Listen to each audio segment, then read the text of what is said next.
Hi, my name is Ritwik, and today I'll be walking through a simple demo app that I've made in Android. So here we have the installed application. I went ahead and added an app icon to replace the default icon. So once we launch the application, we're greeted with a splash screen where I've added an image and a little text for the app name. And here we have the main activity. At the top of the activity here, we have our title bar. So I wanted to, just make everything symmetric and like center the text which is there. So I created a custom layout file and added that in as a title bar. And for the main components, we initially have two text views which serve as our headers. So we have the text icebreaker, then built with Android. So these have been constrained in the constrained layout. Then we have our three fields for entering our name. So we have a first name, last name, and preferred name. So these are all edit texts. So let me go ahead and add in my name, first name, last name. I just leave the preferred name for now. And below that we have the button for get a random question. So essentially once we press this, it would fetch a question from our Firestore database. So you can see I've created a collection here which is named questions, and we have different documents here. So I've added these in, and these are just random questions.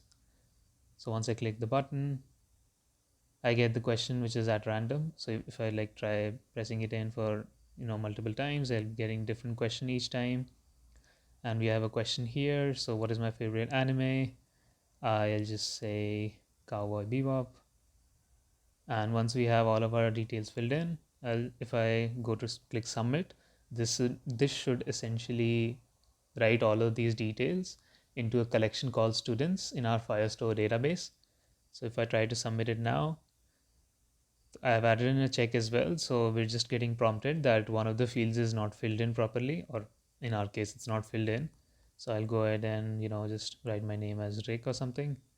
And since we have all of the information now, if I click submit, we get a little celebration gif that I added, and as like a custom dialog box which says that our entry to the database has been successful.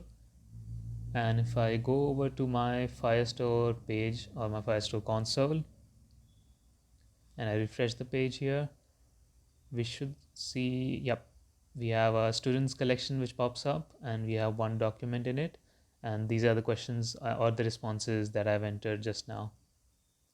So if I keep on using the app and resetting the fields as well, so all of the entries that we previously entered are now like cleared up. So I can always go ahead and do a different name. So maybe I'll just do John Wick, and he's a cool guy, so I'll just call him. Then we get a random question: what is the name of your pet? Well, that's kind of perfect. I don't remember the name, but I'll just name him Storm. And if I click submit, so another document should ideally now pop up in our Firestore database. Yep, and there it is, all of the information again. So these are all of the functionalities. I really liked implementing the confetti animation and a little custom dialog box. So it kind of pertains more to the aesthetics. But these are all the functionalities of the application. I hope you like it. Thank you.